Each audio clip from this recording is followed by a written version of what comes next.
So you want to be a healing machine. Let's go over a list of some of the builds that are considered the best healers in BG3. These come in a variety of flavors and playstyles and are all viable for Cleric, Tactician, or harder, so feel free to pick which build appeals to you the most.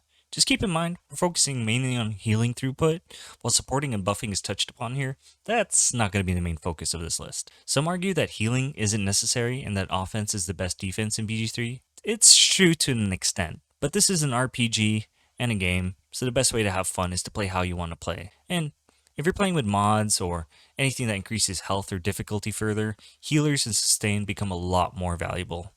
But considering this, we're looking at builds that can sustain heals through bonus actions and use their main actions to still do damage, CC, or even more healing. The Renaissance Healer, 6 Lore Bard, 4 Thief Rogue, 2 Life Cleric. This is a great build if you want to have a face character.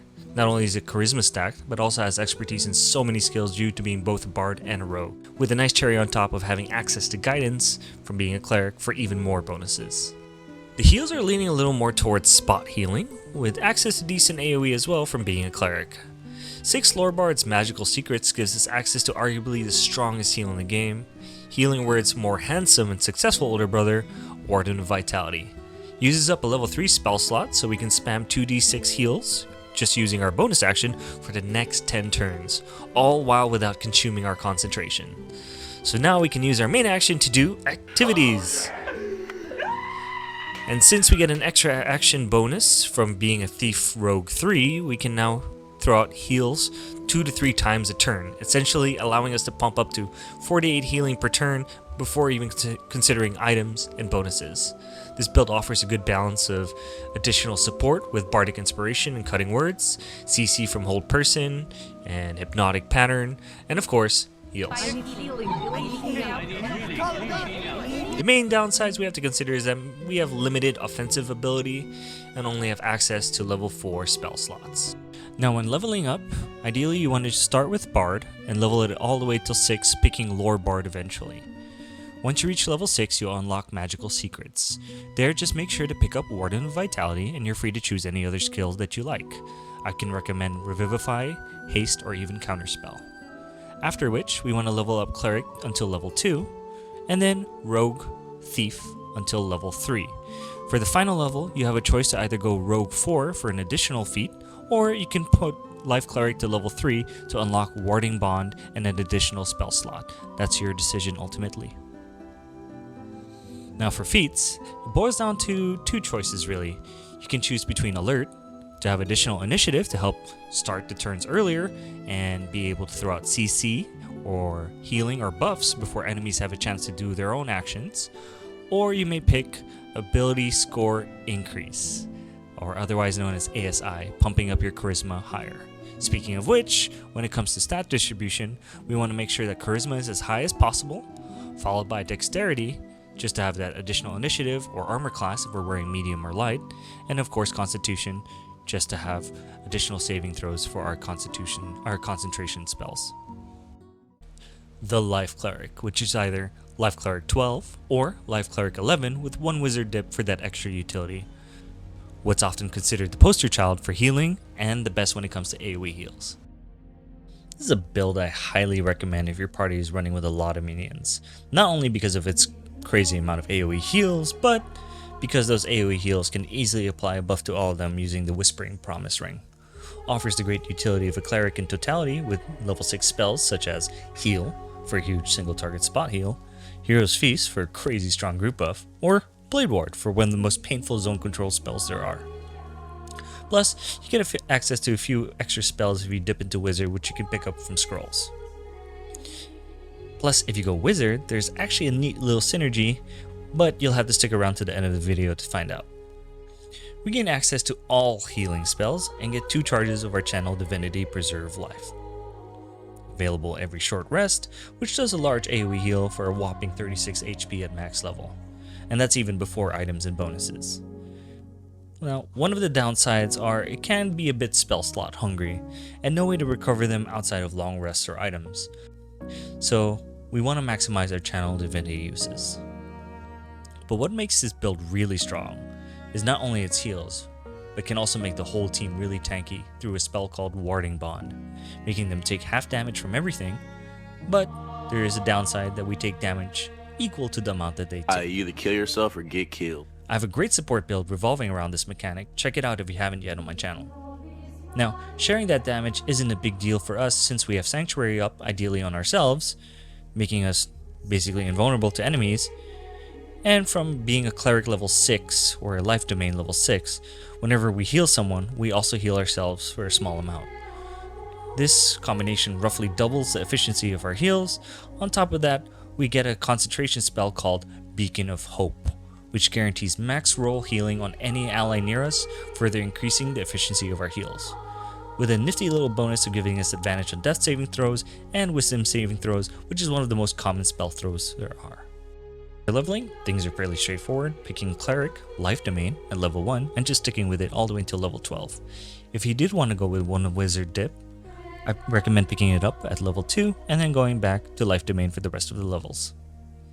Now for feats, I strongly recommend Heavy Armor Master, gives 1 strength and reduces all physical damage we take by 3 as long as we're wearing heavy armor. What makes this especially strong is it works as well for any damage we might take from Warding Bond.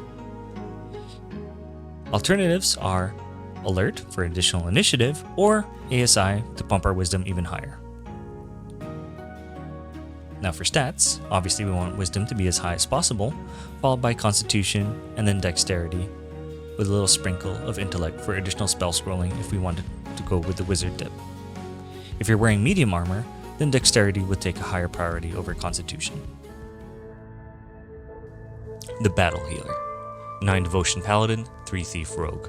My personal favorite, mainly because I usually enjoy being on the front lines, I find it to be extremely tanky, offers decent levels of support, and the best sustained single target spot healing in the game. Doubled on with the extra strong single target heal that's Lay of Hands, which scales with the Paladin level. So this is a really good one if your group doesn't have a tank or even just one other melee to help benefit from your auras. You gain access to 2 main attacks, 2-handed weapon fighting style, as well as smites for even more damage.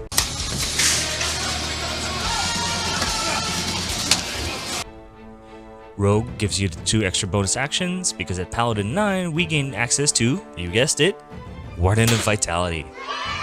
But not only that, you probably thought we were going to go with Oath of the Ancients, since, you know, its Oath spell is a heal, but no, we're actually going to go with Oath of Devotion because also at level 9 we gain access to Beacon of Hope for even stronger heals. We also get Auras and Sacred Weapon as an Oath spell, which adds our Charisma modifier to our attack rolls, which kind of helps negate the downside of Great Weapon Fighter. The main downside is we only gain access to our big heal spells at level 9, so if a similar build interests you, I suggest trying out Oath of Life. It's a build found later in the video, and respecking at level 9 to this. Other than that, because it only has 2 level 3 spell slots, it has access to its major healing repertoire only once per long rest. This can be somewhat mitigated with an item or 2, so just keep that in mind. And since we get 2 bonus actions, this kind of lets us weaponize our Great Weapon Fighter feat even more, or we can just reserve them for even more spot healing. Leveling is fairly straightforward. You go with Paladin, picking Oath of Devotion, sticking with it until level 9, and after that, just finish off to level 12 with Thief Rogue 3. For feats, I highly recommend if you want more damage, picking up Great Weapon Fighter, or even Sentinel if you want to lean in a little more towards that support tank role. Otherwise, ASI is always a good and safe pick. For stats, our priority is Charisma, and then Strength or Dexterity, depending on what kind of weapon you're using, and then Constitution. Domain of Life and Lore, aka Doll. 6 Lore Bard, 6 Life Cleric. Similar to the Renaissance Healer, but trying to get the best healing spells of both Bard and Cleric. Gaining access to both Beacon of Hope from Cleric level 5, and Warden of Vitality from Bardic Secrets at Lore Bard 6. This is the only other class combination outside of the Battle Healer that can get this combo, with lots of support abilities and full spell slot progression, meaning we get access to a level 6 spell slot. Sacrificing a bonus action for less spot healing and fewer expertise that we would have gotten from Rogue otherwise, this yields us the most balanced healer for both AoE and spot healing. On top of that, we get 2 charges of our AoE Divinity Heal from Cleric level 6, and an extra short rest from being a Bard, allowing this build to use its really strong AoE heals up to 8 times a day, with a nifty little bonus of our character being healed whenever we heal others. Also, with access to the usual Warding Bond and Sanctuary combo, you have yourself a near unkillable party. Leveling Doll is fairly easy. You just pick Bard at level 1, that way we get access to their juicy toolkit such as Bardic Inspiration and extra short rests, and then eventually picking Lore Bard so that at level 6 we unlock Bardic Secrets. There of course we pick Warden of Vitality and choose any other spell that you think appropriate. My suggestions are of course Haste or Counterspell.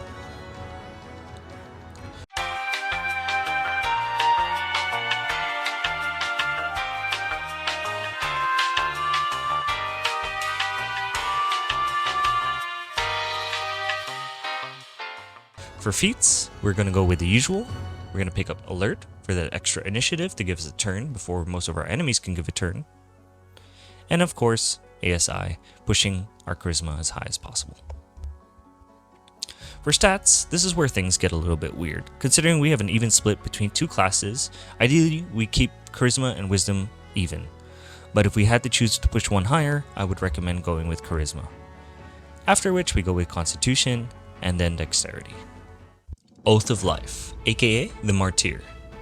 9 Oath of the Ancients Paladin, 3 Life Cleric. Similar to Battle Healer, extremely tanky and very good martial damage. It gives up some of that spot healing ability for a little more focus on defense and a more balanced heal profile between single target and AoE. Gaining access to spells like Healing Radiance from Ancients Paladin and Preserve Life from Life Cleric. This build further ups the team's defensives through their aura of protection that reduces the chance spells will land on you and allies. Similar access to Battle Healer, but this build doubles down on it with Aura of Warning. It reduces spell damage by half for any spells that do manage to connect, and as icing on the cake, Warding Bond, which does stack with Aura of Warning, further reduces spell damage taken, effectively cutting it to 1/4 it would normally do, all while having access to level 4 spell slots. You would be leading the charge, smiting enemies, maybe even CCing them, taking some of the damage allies would take. This combo makes the team, especially other melee, really tanky, translating to even more efficient heals. I highly suggest picking up Shattered Flail from Act 1 for an extra 1d6 heal on every attack to recover some of that Warding Bond damage. And at Paladin level 6 we have such high saving throws, we're practically immune to going mad if we do fail to connect an attack. There's many different approaches to leveling this build, but if you want my general recommendation, I would start with Paladin at level 1, naturally selecting Oath of the Ancients, sticking with it until level 5, just so we can get that extra melee attack, and using our Lay on Hands and our Healing Radiance to help carry our heals for the early game, after which picking up Cleric for that AoE heal, sticking with it for 3 levels to unlock Warding Bond and Sanctuary, and then finishing off the remaining levels with just Paladin, making it 9 Paladin, 3 Cleric. Now for feats, I strongly recommend Heavy Armor Master just to help mitigate enemy damage we would take, including that from Warding Bond, plus we can properly utilize that strength bonus we would get from it. For the second feat, you can go with either Savage Attacker if you want to double down on smite damage, or ASI for even more strength. Now for the stats, we want to push strength as high as possible, followed by charisma, and then constitution. Here's a list of items you might want to consider for your builds. I stuck with the more general healing related ones to keep it short and sweet, and should synergize with most, if not all, the builds listed so far. Vampira's Crown, fairly straightforward, a 1d6 heal on yourself whenever you heal another creature. Keep in mind, this only procs once on AoE heals. Hellrider's Pride, gives resistance to all physical damage to anything that you heal by giving them Blade Ward for 2 turns. This works for everyone except the healer himself, although there is a medium armor version of this in late game that also works on the healer. Amulet of Restoration, 2 free heals per long rest, what's not to love? Periapt of Wound Closure, arguably more of a tank item, but relevant to heals nonetheless, maximizes the roll of any heal on the wearer. Ring of Salvation, adds another 2 HP to any heal you do, absolute bliss. The Whispering Promise, automatically casts Bless on any target you heal, gives your party one of the best concentration spells for free, and keeps your concentration slot open for other spells. Second best. Staff of Arcane Blessing, gives free Bless, and upgrades to include spell attacks to its buff as well. Unfortunately, this doesn't work with the Whispering Promise Ring. Devotee's Mace. This one can be acquired by a level 10 Cleric through Divine Intervention. So you can make someone else go level 10 Cleric to grab this weapon and then respec them back to their old class if you want. It offers a AoE 1d4 heal around the wielder for 10 turns at the start of their turn. Shattered Flail. Strong synergy with martial builds, particularly those that use Warding Bond and the Periapt Wound Closure Necklace. 1d6 heal whenever you attack, potentially allowing up to 12 healing per turn. Doesn't trigger other healing effect items. I just want to say thank you for watching the video up to this point. And if you could do me a favor, a like or a subscribe really makes my day. Now, I'd like for you guys to meet the Water Myrmidon. Can be cast by wizards or druids using a level 6 spell slot, and can be shapeshifted by Circle of the Moon druids at level 10. For the sake of this video, we're going to be focusing on the summon. Both the Wild Shape and Summon get a spell called Healing Vapor that does 2d8 healing in an absolutely huge range, and it doesn't cost any resources. The only downside is that it also affects enemies. But anything it heals also makes them wet, letting them take double lightning or cold damage. So this allows you to have a healer in the group and make enemies wet without having to sacrifice your own actions or resources all in one turn. Play around with it and let me know in the comments if you guys find any of your own fun or crazy combos.